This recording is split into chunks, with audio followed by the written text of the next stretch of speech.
Hello दोस्तों, कैसे हैं आप? उम्मीद करता हूँ अच्छे ही होंगे। मैं अनुज सारस्वत आपका स्वागत करता हूँ आपके चैनल हिंदी मज़ेदार कहानियों में। तो चलिए शुरू करते हैं आज की मज़ेदार कहानी। फूंक फूंक कर धरो कदम। किसी वन में गब्बर नाम का एक सिंह रहता था। बाघ और कौवा और गीदड़ ये तीनों उसके सेवक थे।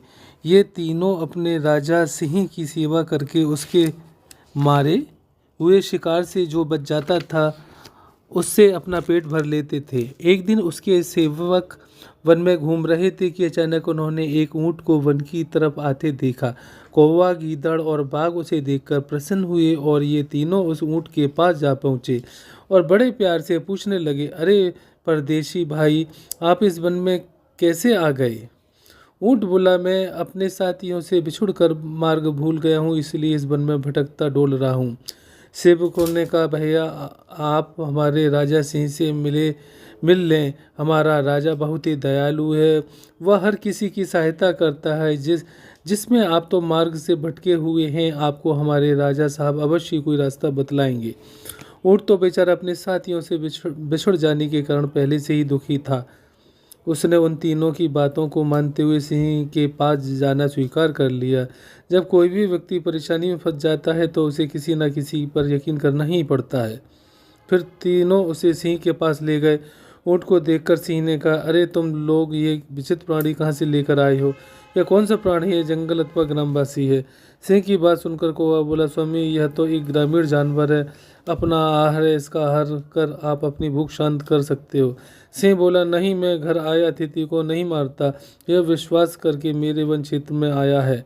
विश्वास करके बिना भय के घर आए दुश्मन को कभी नहीं मारना चाहिए। अगर कोई ऐसा करता है तो वह पाप का भागी होता है। तुम लोग इसे अभय दान देकर मेरे दरबार में ले जाओ। मैं इससे वन में आने का कारण जानूंगा। तीनों सेवक कृतनख नाम के उस ऊँट को सिंह के दरबार में ले आए। ऊँट ने सिंह को अपनी लंबी गर्दन झुकाकर प्रणाम किया और एक तरफ बैठ गया। सिंह द्वारा पूछने पर उसने अपने दुख भरी दास्तान उसे सुना दी और कहा कि वह अपने साथियों से बिछुड़कर वन में अकेला रह गया है। ऊँट की दास्तान सुनकर सिंह ने उसे धैर्य बंधाया और बोला, अब तुम्हें गांव जाकर बोझ ढोने की कोई ज़रूरत नहीं है। आनंद से यहाँ रहो, स्वेच्छापूर्वक वन में विचरण करो, कोई तुमसे कुछ नहीं कहेगा। सिंह का विश्वास पाकर ऊँट सुखपूर्वक जंगल में विचरण करने लगा। संयोग की बात थी, कुछ दिनों के बाद इस वन में एक मत वाला हाथी भी आ गया। उस हाथी ने अपने सेवकों की रक्षा करने के लिए सिंह को उसके साथ युद्ध करना पड़ा। उस मत वाले हाथी पर सिंह ने विजय तो प्राप्त कर ली, लेकिन हाथी ने भी सिंह को सूंघ में लपेटकर एक बार ऐसा पटका कि उसके शरीर के सारे पुर्जे हिल गए। सिंह इस कदर घायल हो गया कि वह शिकार करने में भी असमर्थ हो गया। वह भूखा मरने की उसकी नौबत आ गई। उसके सेवक जो उसके द्वारा छोड़े गए शिकार पर आश्रित रहते थे, वे भी भोजन के लिए परेशान रहने लगे। एक दिन सिंह ने उन सभी सेवकों को बुलाकर कहा, मित्रों, मैं बहुत घायल हो गया हूँ। अब मुझ में इतनी ताकत नहीं रही कि पशु का शिकार कर सकूं। तुम किसी जानवर को घेर कर यहाँ तक ले आओ, मैं उसे मारकर अपनी भूख शांत कर लूँगा और तुम्हें भी पेट भरने के योग्य मांस मिल जाएगा।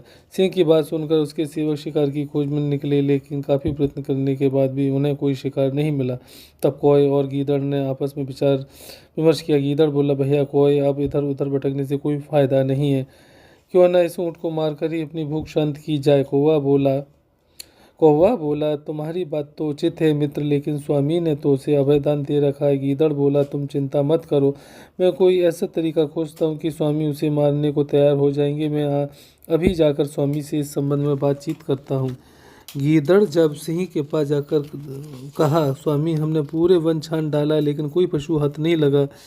अब तो हम सभी पशु इतने कमज़ोर हो गए हैं कि इस कदम नहीं चला जा सकता। आपकी हालत भी ऐसी ही है कि आज्ञा दे दो, इस ऊँट को मारकर उससे भूख मिटाई जा सके। गीदड़ की बात सुनकर सिंह क्रोधित हो गया और बोला, अरे पापी, फिर कभी ऐसी बात मुंह से निकाली तो उसी क्षण तेरे प्राण ले लूँगा। जानता नहीं मैंने उसे अभयदान दिया हुआ है। गीदड़ ने विनय पूर्वक कहा, स्वामी, मैं आपसे वचन भंग करने के लिए नहीं कह रहा हूँ। आप स्वयं उसका वध न कीजिए, लेकिन यदि वह स्वयं ही आपकी सेवा में प्राणों की भेंट लेकर आए तब तो उसके वध में कोई बुराई नहीं है। यदि वह ऐसा नहीं करेगा तो हम में से सभी आपकी सेवा में अपने शरीर की भेंट लेकर भूख मिटाने के लिए आएंगे। तो जो प्राण स्वामी के काम ना आ सके उसका उपयोग ही क्या। स्वामी के नष्ट होने पर उसके सेवक स्वयं ही नष्ट हो जाया करते हैं। स्वामी की रक्षा करना उनका कर्तव्य और धर्म है। यह सुनकर सिंह ने शंकित होकर कहा, लेकिन यह कैसे संभव है? वह स्वयं ही अपने प्राण संकट में क्यों डालेगा?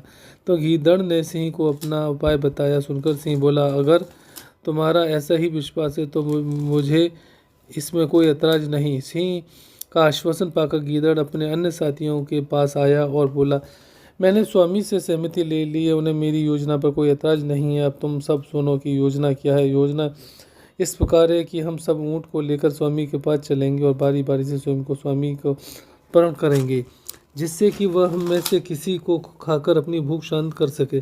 स्वामी ऐसा नहीं करेंगे, हमारी देखा देखी ऊँट भी उसका स्वयं को अर्पण करेगा कि स्वामी ने अपने सेवकों में से किसी को खाना स्वीकार नहीं किया है, मुझे क्यों खाएंगे। जैसे वह स्वयं को स्वामी के सामने अर्पण करेगा, हम सब उस पर टूट पड़ेंगे, उसका मांस खाकर अपनी भूख शांत कर लेंगे। योजनाबद्ध वे ऊँट को लेकर सिंह के पास पहुंचे। सबसे पहले कोए ने अपने आप को आगे किया, बोला, स्वामी मेरे से आपकी यह हालत देखी नहीं जाती। आप मुझे खाकर अपने प्राण बचा लीजिए ताकि अपने स्वामी की सेवा के बदले मुझे भी मुक्त मिल सके, क्योंकि शास्त्रों में भी ऐसे ही उल्लेख है कि अपने स्वामी के लिए अपने प्राणों की आहुति देने वाले जीव सीधे स्वर्ग में जाते हैं और वह सदा के लिए अमरता को प्राप्त हो जाते हैं। उसी समय गीदड़ ने कोई की बात काटते हुए कहा, मित्र, तुम तो बहुत छोटे हो, तुम्हारे मांस से स्वामी का पेट तो भरेगा नहीं, उल्टे उन्हें जीव हत्या का दोष लग जाएगा। तुमने अपनी स्वामी भक्ति का परिचय दे दिया है, तुमने अपना ऋण उतार दिया, इसलिए तुम तीनों लोगों में तारीफ के पात्र बन गए हो। अब तुम यहाँ से हट जाओ, जिससे मैं स्वयं को स्वामी की सेवा में पेश कर सकूं। यह सुनकर कौआ सिंह के पास से हट गया। तब गीदड़ सिंह के सामने पहुंचा और बोला, स्वामी, आज आप मेरे ही आहार बनाकर अपनी भूख मिटाइए। आपके ऐसा करने से मैं स्वर्ग जाने का अधिकारी हो जाऊंगा, क्योंकि ऐसी मान्यता है कि सेवक का शरीर उसके स्वामी के अधीन होता है।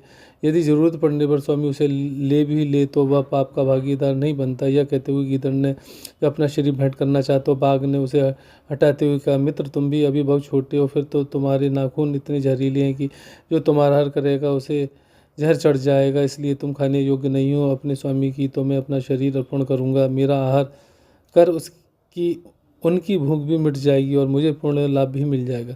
लेकिन सिंह ने तुरंत उसका आहार करने के लिए मना कर दिया।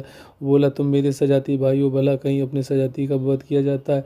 सिंह द्वारा बाघ का मांस खाने से इनकार करते देख ऊँट ने सोचा, स्वामी अपने सेवकों को हानि नहीं पहुंचाना चाहते, भी तो उन्होंने सभी को अस्वीकार कर दिया। क्यों ना मैं भी अपना शरीर में अर्पण कर, अगर ऐसा नहीं किया तो मैं कृतज्ञ कहलाऊंगा। जब स्वामी ने दूसरे सेवकों को खाना स्वीकार नहीं किया तो वह मेरा वध भी नहीं करेगा। इस प्रकार सोचकर ऊँट ने अपने शरीर सिंह के सामने पेश कर दिया। बस फिर क्या था, सिंह के संख्या में गीदड़, चील, बाघ आदि उस पर टूट पड़े। उन्होंने उसका पेट फाड़ डाला और उसके मांस से सबने अपनी भूख शांत की।